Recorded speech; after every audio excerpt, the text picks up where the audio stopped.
Bismillahirrahmanirrahim. Assalamualaikum warahmatullahi wabarakatuh. Baik, kami dari kelompok 3 di sini kami akan menjelaskan atau memaparkan penjelasan tentang materi kita, yakni dalam bentuk video dengan tema sel eukaryotik dan prokaryotik. Yang dimana di sini kami nanti akan memaparkannya dalam bentuk video yang saya sebagai pemateri pertamanya atas nama Muhibbi, kemudian dilanjutkan lagi dengan materi keduanya atas nama Mulyadi, kemudian yang terakhir nanti materinya akan disampaikan oleh Lalu Nizam Ramadhani. Oke, langsung. Di sini sudah dipaparkan bahwa di pembahasannya adalah sel eukaryotik. Akan tetapi di sini kita akan membahas terlebih dahulu pengertian tentang sel.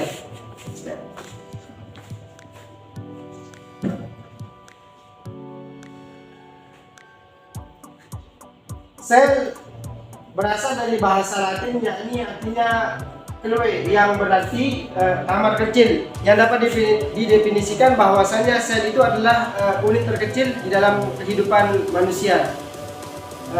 Sel pertama kali dikemukakan oleh seorang ilmuwan yang bernama Robert Hooke pada tahun 1665, di mana beliau menemukan bahwasanya sel ini menggunakan sebuah alat yang bernama mikroskop, sehingga dapat didefinisikan di sini sel itu adalah unit terkecil yang dapat melakukan semua fungsi kehidupan yang penting, semua unit kehidupan yang penting di dalam kehidupan kita.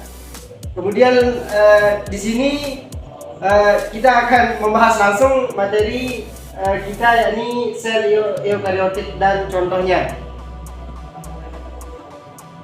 Di sini sudah dipaparkan bahwa pengertian sel eukaryotik itu adalah sebuah sel dengan inti yang terpisah dan dikelilingi oleh membran inti. Di antara mereka memiliki struktur yang lebih kompleks daripada sel prokaryotik dan ditemukan pada organisme multiseluler seperti pada tumbuhan, kemudian hewan, dan manusia. Kemudian ada beberapa poin penting tentang sel eukaryotik beserta contohnya.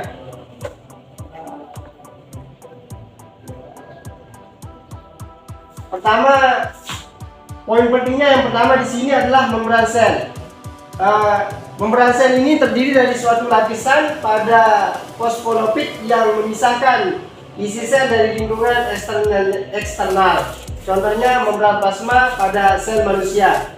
Kemudian yang kedua adalah inti sel, yang dimana inti sel ini memiliki membran inti yang melindungi dan mengatur akses ke DNA, dimana dia mengandung kromosom yang mengandung informasi genetik. Kemudian yang ketiga organel sel. Organel sel terdiri dari mitokondria, yang mana di sini dia berfungsi bertanggung jawab untuk produksi energi melalui respirasi seluler. Kemudian yang selanjutnya ribosom, tempat sintesis protein. Dan itu tadi pembahasan tentang sel eukaryotik, kemudian bagi-bagiannya. Kemudian materi selanjutnya akan disampaikan oleh teman saya nanti, Mulyadi. Kepadanya disilakan.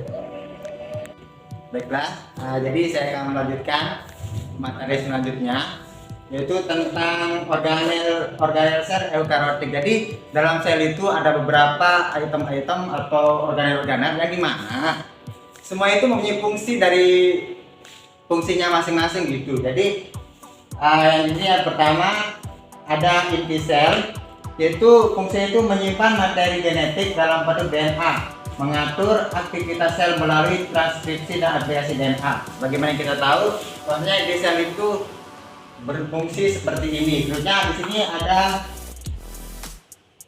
mitokondria, yang dimana menghasilkan energi dalam bentuk ATP melalui respirasi seluler, terlibat dalam metabolisme, oksidatif, dan biosintesis lipid. Ya, sebenarnya organisasinya ada di sana retikulum endoplasma, di mana fungsinya itu tempat sintesis protein dan transportasi protein ke dalam lumen red. Selanjutnya ada ribosom. Ribosom itu tempat sintesis protein dalam sel dengan menerjemahkan informasi genetika dari RNA. Yang terakhir di sini di slide ini ada lisosom, di mana pencernaan intraseluler dalam degradasi material seluler yang tidak diperlukan terlibat dalam pemrosesan dan resetting komponen sel. Ini sel yang pertama. Lanjut slide kedua. Di sini masih ada beberapa fungsi sel, yaitu aparatur Golgi, di mana organel aparatur Golgi ini berfungsi untuk memproses atau mengubah memagnetika molekul seperti protein dan lipid untuk didistribusi dalam dan di luar sel. Selanjutnya ada di sini organel sel, yaitu vakuola, di mana dalam organel sel vakuola ini berfungsi untuk menyimpan air, nutrisi dan zat-zat kimia penting dalam sel tumbuhan, berperan dalam reguler tekanan turgor dan memberikan dukungan struktural. Selanjutnya slide yang selanjutnya yaitu kloroplas. Dalam organel kloroplas ini dia berfungsi tempat terjadinya fotosintesis pada sel tumbuhan, dan beberapa protista fotosintetika mengubah energi cahaya matahari menjadi energi kimia dalam bentuk glukosa. Kemudian ada di sana badan Golgi, yang dimana badan Golgi ini berfungsi untuk modifikasi, pengemasan dan distribusi molekul seperti protein dan lipid. Selanjutnya yaitu kloroplas. Dalam organel kloroplas ini dia berfungsi tempat terjadinya fotosintesis pada sel tumbuhan, dan beberapa protista fotosintetika mengubah energi cahaya matahari menjadi energi kimia dalam bentuk glukosa. Kemudian ada di sana badan Golgi, yang dimana badan Golgi ini berfungsi untuk modifikasi, pengemasan dan distribusi molekul seperti protein dan lipid ke berbagai tujuan dalam dan di luar sel. Biasanya ada di sana mikrotubulus membentuk kerangka sel, memberikan dukungan struktural dan memungkinkan pergerakan organel dan vesikel dalam sel, terlibat dalam pembagian sel dan membentukkan struktur sel seperti silia dan flagella. Selanjutnya ada di sana mikrofilamen. Nah, organel sel pada mikrofilamen ini terlibat dalam pergerakan sel, kontraksi otot dan pembentukan proses seluler seperti pseudopodia. Lanjut slide selanjutnya. Di sini ada dua organel sel. Yang pertama, peroxisom, terlibat dalam metabolisme lipid dan detoksifikasi, memecah asam lemak, menghasilkan enzim untuk mengurai hidrogen peroksida. Organel sel yang terakhir yaitu ada namanya sentriol. Nah, sentriol ini terlibat dalam pembelahan sel dan pembentukan struktur sliderik pada kutub selama mitosis, memainkan peran penting dalam pembentukan mikrotubulus. Nah, jadi yang sudah saya bacakan atau sebutkan tadi itu ada beberapa organel sel pada sel eukariotik yang berfungsi sangat baik gitu. Seandainya nanti salah satu fungsi ini dia berfungsi, maka akan memicu organel sel lainnya. Daripada itu, pesan saya buat teman-teman, jagalah kesehatan teman-teman. Oke, terima kasih. Selanjutnya akan dilanjutkan oleh pemateri terakhir dari kelompok kami, yaitu lalu Muhammad Nizam Ramadhani. Ya.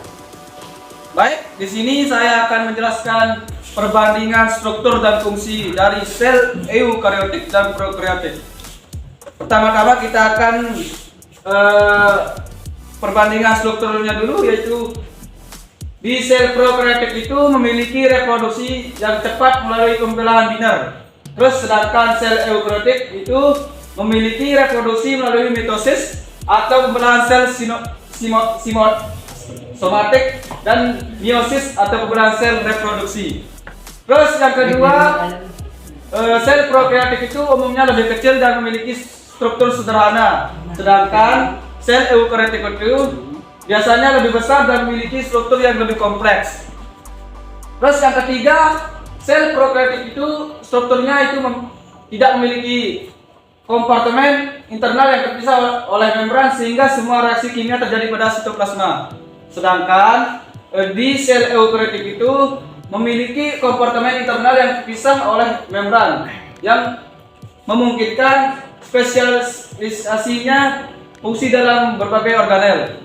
Terus yang keempat, dapat memiliki flagella atau pergerakan. Sedangkan di sel eukariotik itu dapat membentuk jaringan dan organel yang berfungsi untuk tujuan tertentu.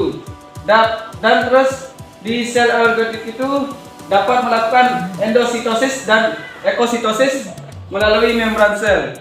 Terus fungsi sel prokariotik dan sel eukariotik itu yang dimana sel prokariotik itu tidak memiliki membran inti, DNA terletak dalam nukleoid. Sedangkan sel eukariotik memiliki membran inti yang mengelilingi DNA. Terus yang kedua, sel prokariotik itu tidak memiliki organel sel yang terikat membran seperti mitokondria atau kloroplas. Sedangkan sel eukariotik memiliki organel-organel yang terikat membran seperti mitokondria, retikulum, endoplasma, dan Golgi dan yang lainnya.